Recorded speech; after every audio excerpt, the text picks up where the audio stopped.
Today I'm going to show you how to make this beautiful summer wreath in exactly 20 minutes. So let's go. So I'm starting the timer now. Hey Siri, set timer for 20 minutes. Alright, the first thing that we're going to do is make a very simple bow. I call this the 10 by 10. Not clever, but gets the job done. So what I'm going to do is measure out this ribbon in increments of 10 inches. So we're going to take our first 10-inch pleat. Then I'm going to lay it back down on the ruler. Measure another 10 inches. Okay, now I'm going to take it and pleat. So we have one loop. Now we're going to twist the ribbon so that kind of the ugly side or the back side is going down on the ruler. Measure 10 inches and we're going to loop again. We're going to twist, lay it back down on the ruler, 10 inches. And then I'm just going to make one big loop. It's going to be about 20 inches, give or take, to be our tail. Now I'm going to take our floral wire and I'm going to just slide it right under my thumb. Okay, and flip it upside down and twist that wire nice and tight. I'm going to give this tail a cut. And I like to put my bows on floral picks just so they don't get kind of like gobbled up with the flowers. So I'm going to take my wired floral pick, and even though it has this wire on it, I'm kind of disregarding it. I'm just using the heavy duty wire on the bow. And this, let's see, I think it's 22 gauge wire. All right, now we are on to our wreath.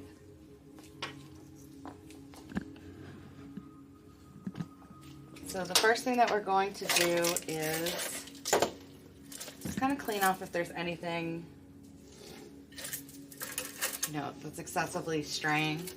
If you like all these little crawly vines, definitely leave them on.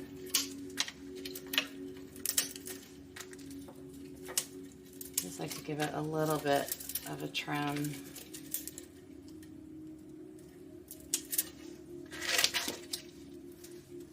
Now I'm going to take, this is grapevine wire or jute wire, and we're going to make a hook. So I'm going to take, let's see, this will be the top. So using the thick branches here, I'm going to just slide this wire through.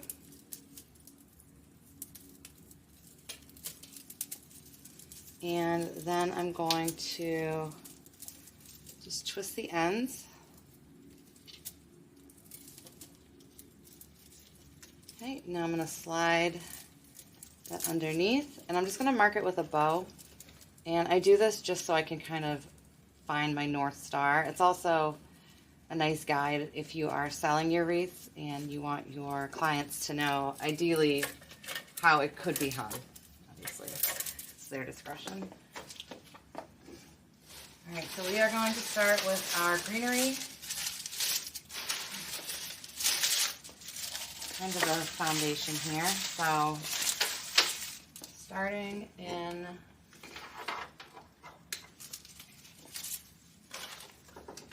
this top corner, top corner. I'm really OCD, so if I do something once, you're probably going to see me do it twice.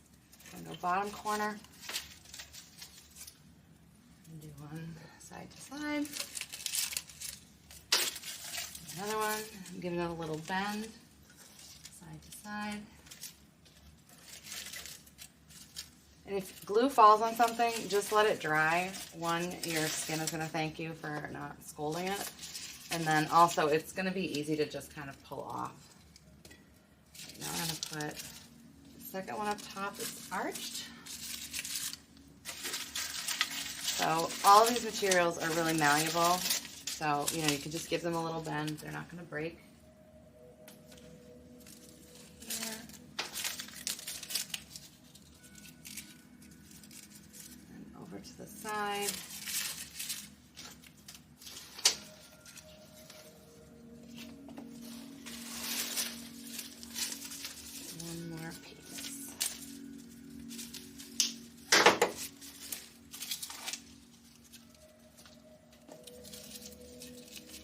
as I'm going, I don't know if you can see it, but I'm using my glue pot from Bonder. I left it a little bit on the high side, so she's smoking a bit. But this is from Bonder. This is the Grace Monroe version. Both this and the green one work great. I prefer the temperature control on this one a little bit more. But again, I've had the green one for years, and he is solid. All right, so now I'm going to take my bow, dip it in the glue, and then right around the halfway point here. Okay, and slide it in like that. And then let's just clean up the tail. So I'm going to dovetail. So when dovetailing, you just fold your ribbon in half, and then cutting upward on an angle without losing a finger, you cut that little triangle out. If you do it and you find that instead of a triangle going out, it's actually going down, it just means you did it the opposite way. So just switch it around and try it again.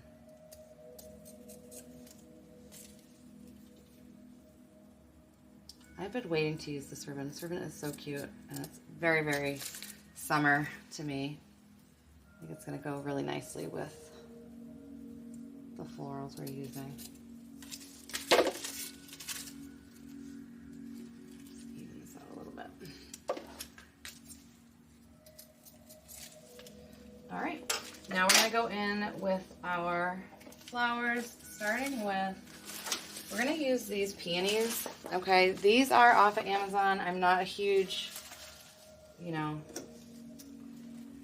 not a huge fan of getting florals off of Amazon. There are some that I trust, and this is one of them. So I know there's those hot pink peonies that I use a lot. When those come in, they need some work. They need some TLC. They have to be steamed. They come in pretty tightly packed. These, however, this is a different brand, and they come like beautiful, ready to use, like they should. So what I like about this is it's got a little bit of hydrangea in it too. And I'm not going to use this foliage. I'm definitely a foliage snob, and so if it looks artificial, I'm not going to kind of take down a design over making sure everything gets used. Also, when you have berries like these are going to disintegrate. These are not going to survive outdoors. So again, instead of having something cheap on it, I'm just going to take it off. You don't want that one element that makes everything else look less than. All right, so doing a quick count. You want to know what you have for materials. So I have 4 of the large bloom and then 2 of the buds.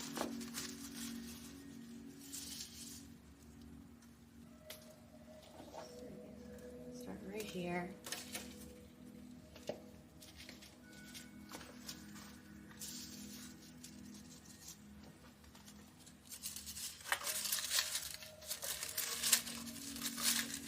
And on the ends, I always like for things to kind of dissipate, so let's put the smaller bloom towards the end.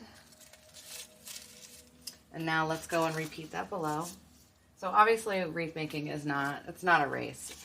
This is just kind of a sample if you had to, get ready for something. Say you have a craft show coming up, or, you need a quick restock on Etsy. It's good to just have some designs that come together very quickly. So again, this is the piece of glue that had fallen. Now it comes right off.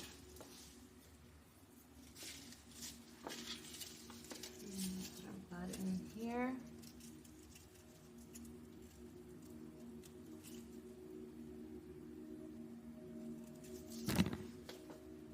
Right now we're just at about the 10-minute mark. Okay. All right, so in addition, we have these 2 orange hydrangeas.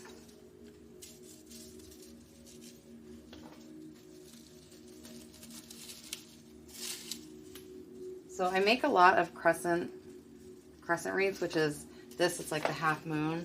And so the more you make one specific type of design, just the amount of muscle memory that you develop, it just kind of flows very, very easily.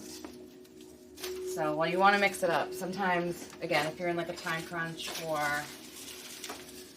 you need to do like a quick restock, it's nice to have some things that you know you can pull together easily.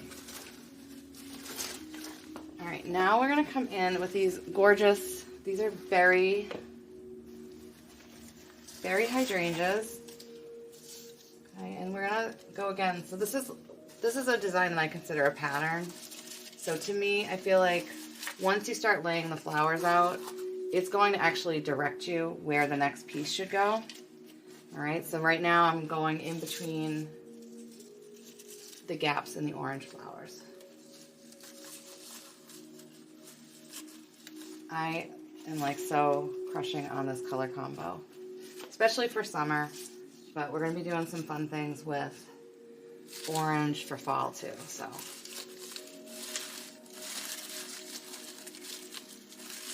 I wasn't always a fan of orange, and now I like can't get enough.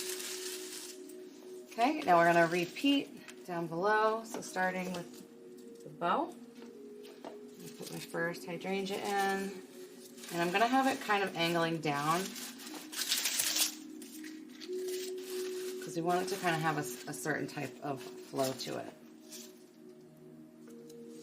Again, with our pattern, I'm just gonna follow right along with where they're telling me to go.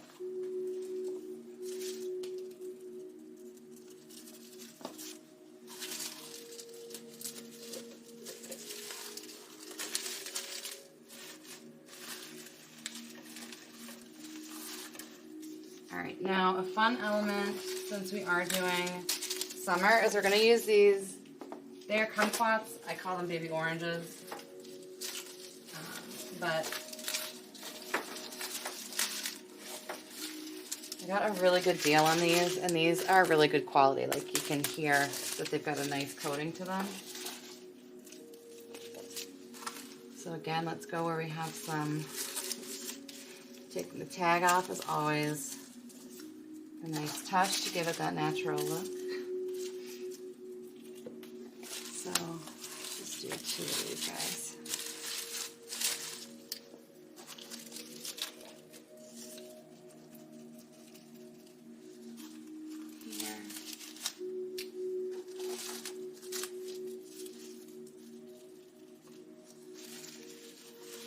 This wreath could really be summer, it could be spring. It could certainly carry you through several seasons. And if wreaths are treated and cared for, they can last for years. Unlike some of those manufactured wreaths, which I'm going to be doing a little series on the difference between manufactured and quality handcrafted wreaths. Kind of a little mission of mine. All right, and I'm just gonna take a step back. Oops, sorry, my little pups on the floor. And I think we just need a little bit more of the hydrangea. I'm gonna use smaller pieces. Let's go back to the top. When you're working so close with something, you just don't always get the right perspective. So like if I'm doing a workshop, I like to have people, I like to either hold their wreath back for them or have them take a step back if they have their wreath on an easel, just to gain, again, like the perspective that you have the right balance.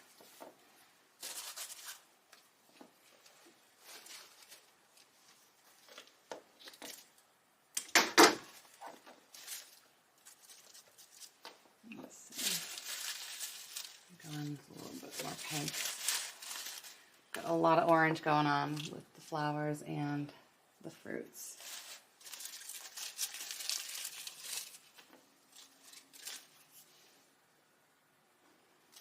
All right, so she's looking good.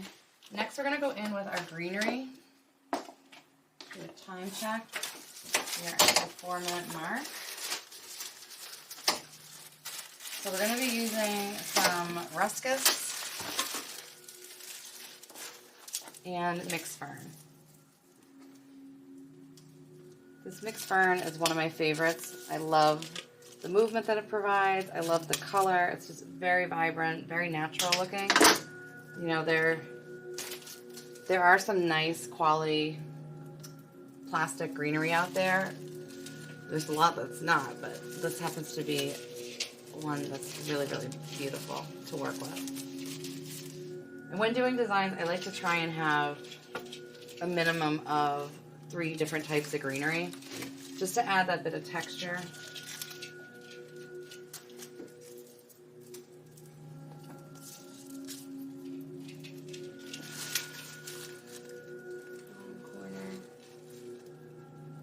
The more texture we add, it's just more visual interest, so the eye kind of lingers a little bit longer.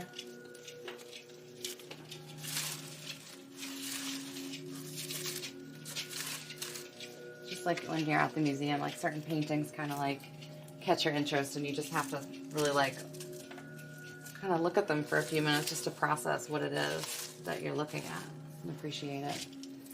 So we want our wreaths to be works of art, whether it's something that we're doing for our home or something that we're selling.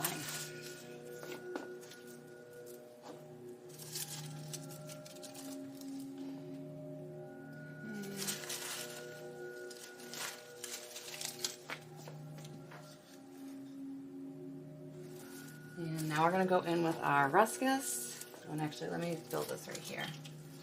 I think it's always good to make sure that your bow is nicely framed out.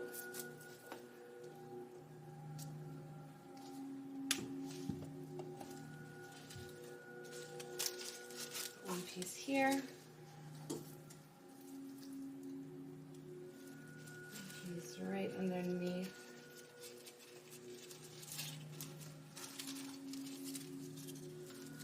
There you go.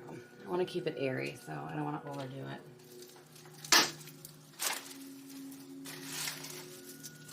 2-minute mark. How are we gonna make it? I think we are. So what I like about this ruscus is it has some different shading to it. I love also the movement of this. This is a nice affordable green. And it's a pusher, so you can kind of manipulate how concentrated the greenery is. All right, so I do like to have things that are trailing down. I'm going to start right here.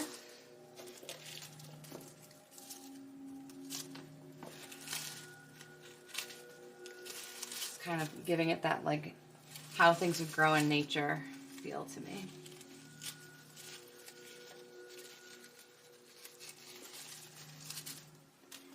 Okay, and then we're going to use this to fill.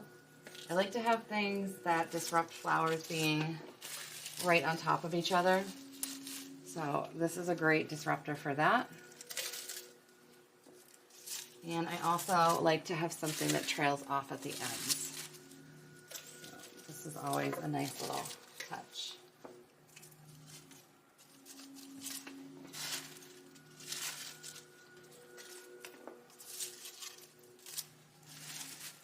So I am like getting so many glue hairs right now because I temporarily turned off my glue pot. So if ever you're getting, I mean, you're always going to have some glue hairs, but if it's like really excessive like this is, it probably means that your glue isn't hot enough. So.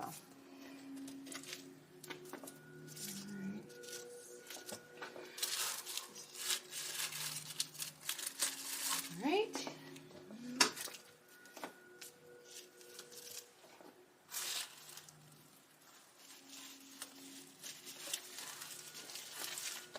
All right, let's see, here we are, and she's done. Let me know what you guys think.